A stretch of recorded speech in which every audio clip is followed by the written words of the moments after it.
শীতকালে এত কাঁথা কম্বল হয় না, বিছনা তুলতে একদম ভালো লাগে না।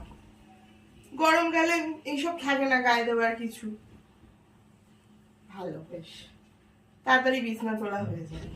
কিন্তু শীতকালে এই গায়ে দেওয়ার কাঁথা কম্বল, তাও তো কম্বল এখন আমরা বের করি।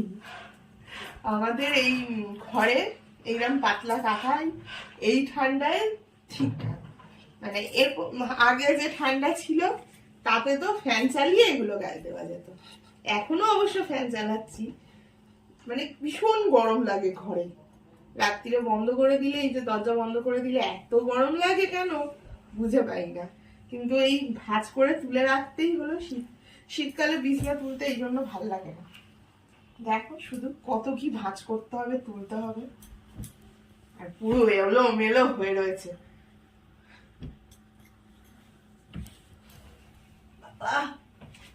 কি অবস্থা! এই বিছনা যদি আমার গোছানো না থাকে, আমার মাথা পুরো পাগল হয়ে যাবে।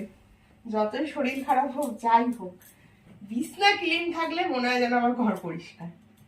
আর যা হোক গে, বলো বলো, বলবে না কিছু? তুমি কি সবসময় ঝাড়তে থাকে বিছনা?